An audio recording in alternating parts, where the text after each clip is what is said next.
Bună, dragilor, și bine ați venit la o nouă citire. Dacă titlul te-a atras, înseamnă că ai aici cu siguranță un mesaj pentru tine. Îți mulțumesc pentru că mă urmărești, îți mulțumesc pentru că mi-ești alături. Dacă vrei și tu astfel de citire, te invit oricând cu drag doar pe aplicația de tarot și astrologie Cristina Zurba, disponibilă atât pe iPhone cât și pe Android. Să vedem așadar mesaje, ce trebuie tu să știi. Ok, a început citirea, da? O perioadă în care, uite, se găsesc niște soluții absolut geniale în viața ta. Poate ești într-o perioadă de noi începuturi. De asemenea, ce simt să-ți transmit e faptul că ești într-o perioadă în care primești foarte multe mesaje prin muzică, da? Apare o melodie, da? În calea ta, ți apare pe o platformă sau la radio. E aici un semn foarte important pe care eu îl simt. Ce mai văd e că te afli într-o perioadă în care găsești tot felul de soluții la problemele tale, dar ce mai văd aici foarte puternic are legătură și cu un secret care este dezvăluit sau în sfârșit descoperi secretul vieții, în sfârșit descoperi o soluție din punct de vedere și personal. Da? E ca un nou început. Da? Pentru unii simt aici foarte multă sensibilitate în această perioadă. Bun. Ce mai văd e că și cum găsești niște soluții absolut geniale, fie legate de planul financiar, fie aici te afli într-o perioadă în care ai foarte multe conversații online sau pot fi foarte multe discuții pe care le ai cu oamenii foarte dragi ție. Da? Hai să vedem mai departe. Da? Deci e un nou început, e o nouă etapă a vieții tale. Și văd aici foarte multă stabilitate, da? Care urmează să se aștearnă în viața ta. O conexiune foarte puternică mai văd aici cu rudele, familia, casa, rădăcinile tale. Văd clar că această soluție, această idee este una palpabilă, este una care poate să dea roade cu siguranță. Și văd aici pentru unii este o veste interesantă care are legătură cu sănătatea sau o veste bună care are legătură și cu un proiect important. Asta văd foarte clar. Dar îmi apare aici un sfârșit eliberator. Uite, este o veste de sfârșit, este o veste de eliberare. Mai vreau o carte.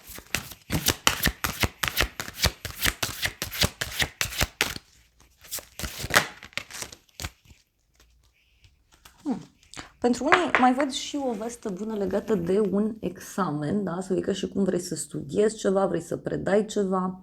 Este o perioadă a vieții tale în care pur și simplu, da, parcă ți se deschid drumurile, vin informații către tine, vin oameni buni, oameni de la care ai ce învăța. Da? Avem aici un bărbat cu vești de dragoste. Da, uite, poate e cineva care îți dă niște vești de dragoste. Da, undeva la o lună plină, da, sau într-un moment în care luna este foarte puternică. Poate să fie și, nu știu, o declarație de dragoste, niște vești pe care le primești poate la o vreme de seară. Poate să fie și asta. Mai vreau o carte. Avem din nou această idee de sfârșit aici. Adică și cum se finalizează o etapă complicată, da? Pentru unii poate să însemne și o transformare mare care apare foarte curând. Este o transformare bună care aduce eliberare. Uite, avem aici drumul, da? Deci, e ca și cum ți se deschide un alt drum, o altă etapă, da? Mai văd pe cineva foarte blând, iubitor, este vorba despre o persoană pe care te poți baza, este o persoană bună și care, știu eu, e ca și cum pleacă undeva. Unii puteți să aflați de cineva din jurul vostru că pleacă, se mută, trece printr-o schimbare în viața sa. Hai să vedem despre ce este vorba, da? Începem cu această cheie, acest secret, această soluție. 8 de cupe avem aici și 6 de monede. E un moment aici în care, uite, dai la spate ceva. Pentru alții poate să însemne și faptul că reușiți să găsiți o soluție privind partea financiară. Mai poate să însemne și un cadou, da, pe care îl primiți sau un cadou pe care îl oferiți.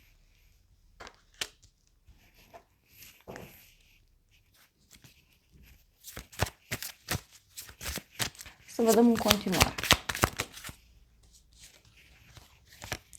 2 de bâte, 10 de monede. Uite, parcă e cineva aici de la drum lung, da, care vrea să-ți vină în casă. Pentru alții poate să însemne și un plan pe care vi-l faceți aici pe un termen mai lung, legat de ideea de casă, familie, stabilitate. În alte cazuri, ce mai simt aici e o legătură foarte puternică, da, cu ideea de alegere. Dar e clar aici ceva pe termen foarte lung care se produce. Hai să vedem cartea asta ce spune.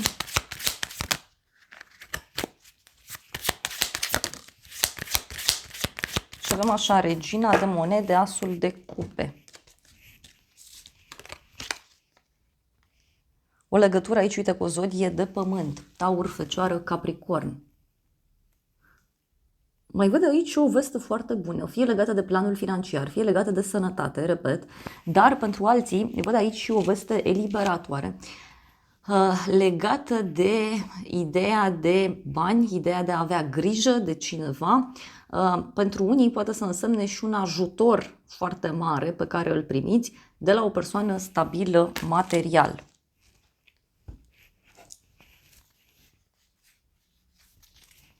Hai să vedem încă o carte.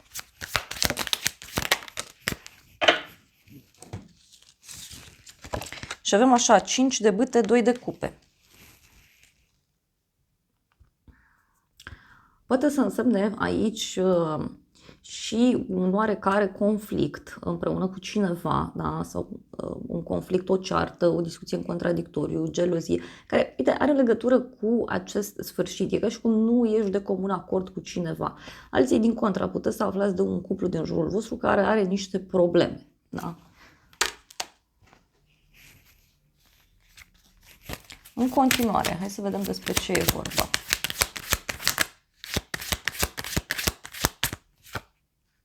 Cavalerul de cupe aici, uite, deci mi-apare clar o invitație de dragoste. În final, da? Sau are legătură și cu un drum pe care îl faci tu în interes de dragoste.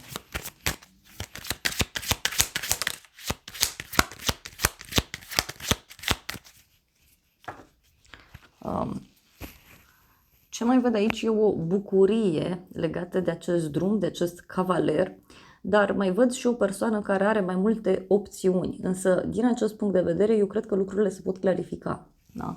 Pentru că e cineva care are de ales.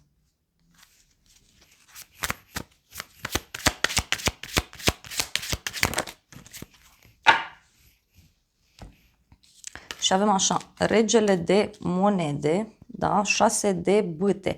O legătură din nou cu o zodie de pământ avem aici, o să repet, Taur, Fecioară, Capricorn, dar în unele cazuri, văd aici și o persoană tradiționalistă, foarte sigură pe ea, e o persoană pe care te poți baza, dar poate să fie și faptul că acest personaj poate avea parte de o victorie, de o bucurie sau îți dă o veste oficială, o veste mare care te bucură.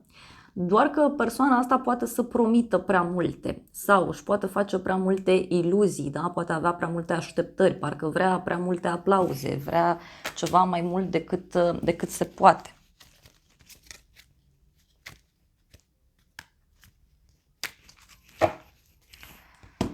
Hai să vedem oracolul numerelor, ce părere are. Avem mesajul devotament, da? Deci o persoană, văd aici, devotată, este o persoană fidelă, o persoană verticală. Numărul 42, foarte important, 24, mai avem, 4, 2, 6. Avem aici o protecție, numărul 17. În unele cazuri văd aici că aveți o protecție divină, da? O protecție specială, tocmai pentru faptul că sunteți persoane verticale, da? Sau tocmai pentru faptul că ești o persoană devotată, o persoană fidelă, o persoană pe care se poate pune bază. Iar apoi avem alianță, numărul 28. Pentru cei mai mulți dintre voi, văd aici și faptul că e ca și cum relația ta e protejată, un parteneriat e protejat, o relație de prietenie e protejată. Ceva este aici. Și avem judecata, da? Numărul 20. Este clar, uite, și avem și spiritualitate. E ca o dreptate divină care se face aici, din ce văd eu. E ca o dreptate divină. Hai să vedem și acest tarot ce spune. Deci, din nou mi se repetă mesajul, da, uite, a ieșit cartea O veste despre un final. Avem un bărbat matur, o veste despre un final și o companie plăcută. Deci poate omul ăsta vine cu o veste către tine. Da? Pentru unii poate să însemne și faptul că reușiți să încheiați ceva legat de o companie cu nume masculin, legat de o instituție importantă, o instituție veche. Poate să fie și asta. Da? Nu vă gândiți acum doar la dragoste.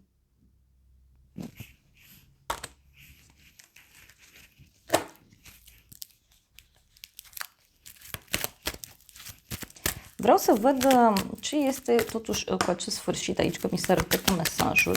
E sfârșitul poate a unei perioade, da, e un sfârșit care ține de o persoană vicleană și intrigi între femei. Deci, această transformare, acest sfârșit are legătură cu o persoană care nu e foarte sinceră, e ca și cum se face curățenie în viața ta. Ies acele persoane care nu-ți fac bine, acele persoane care își urmăresc interesul, acele persoane care poartă o mască pe față, care nu sunt sincere. Pentru că văd aici ca un fel de ceartă, discuție și o persoană înlăcrimată.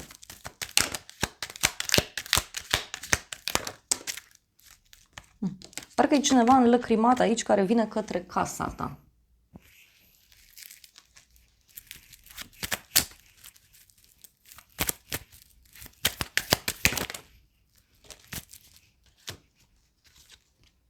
Musafir și o femeie matură.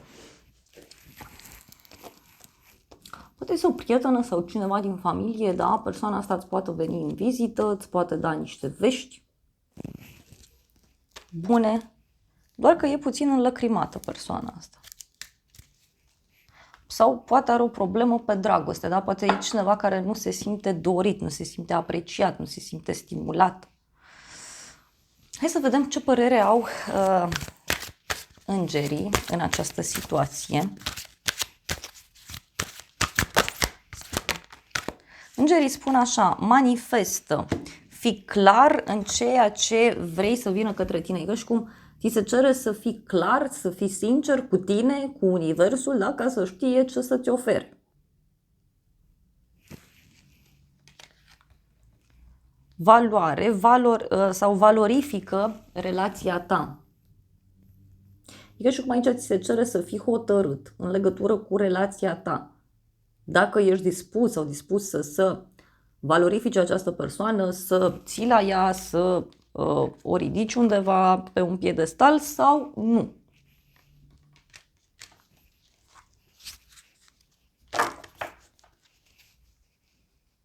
Cuplurile de succes sunt în primul rând prieteni buni. Poate să fie ca un fel de cumpănă, da, prin care treceți, ca un fel de încercare într-o relație anume, dar eu văd că reușiți să depășiți totuși, însă vi se cere să valorificați mai mult partenerul, da, sau omul din jurul vostru, cumva faptele sale, ceea ce oferă acea persoană. Și avem o întoarcere. Ia uite, aici cineva se întoarce din trecutul tău. Interesant, da? Deci o persoană din trecut care revine în atenția ta. Iar apoi avem discuții.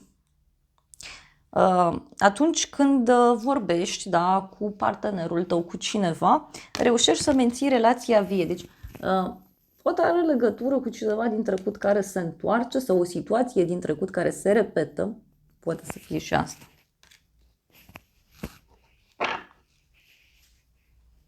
Felicitări, este timpul să celebrezi, spun îngerii. Deci e și cu petrecere, e și cu celebrare, e și cu bucurie. Doar că până acolo totuși eu văd niște teste, da? Văd niște discuții ciudate.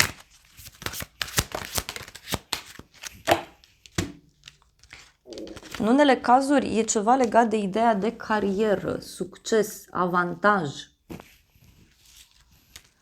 Iar apoi avem cadou, surpriză și femeie tânără sau o femeie care îi place să se aranjeze, este o femeie care îi place să se îmbrace bine. Poate e vorba de o colegă de la muncă, un coleg.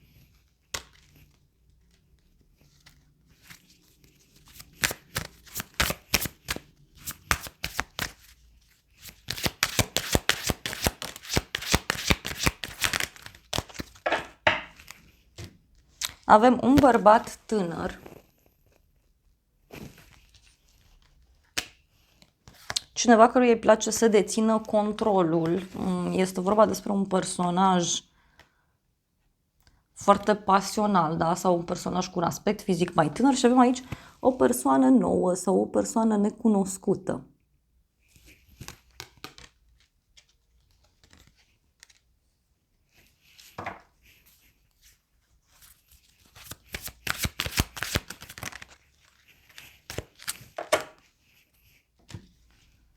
Și mai văd aici o eliberare, da? O eliberare care are legătură cu dragostea, da? Sau care are legătură cu un proiect, da? La care tu ții foarte mult. Este și un personaj aici căruia îi place foarte mult pasiunea, îi place foarte mult să trăiască din intens, îi place foarte mult libertatea.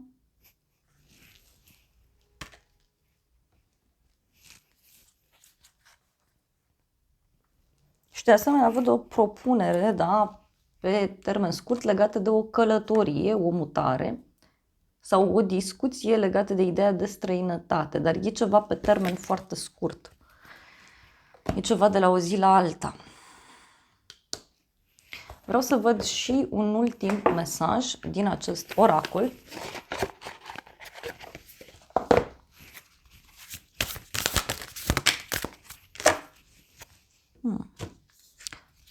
O persoană care nu se simte în largul ei, da? Este o persoană care tot se revoltă aici, este o persoană care se luptă, simt eu să transmit.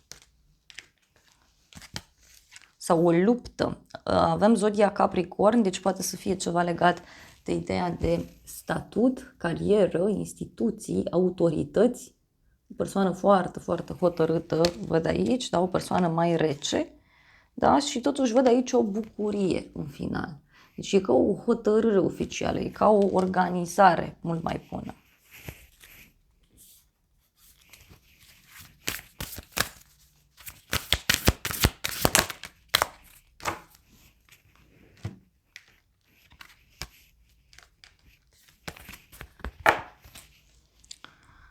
Tranzit, da? Zodia Berbec avem aici, casa a 7-a relație.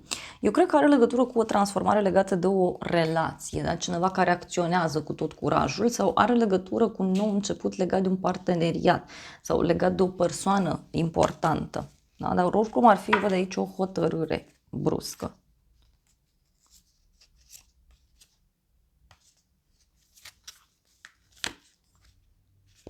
Da. Dragilor, acestea au fost previziunile de această dată. Eu îți mulțumesc pentru prezență, te îmbrățișez cu drag. Sper din suflet să fie de folos informațiile și să ne revedem cu bine și data viitoare. Eu vă doresc să aveți parte de o zi sau de o seară cât mai frumoasă.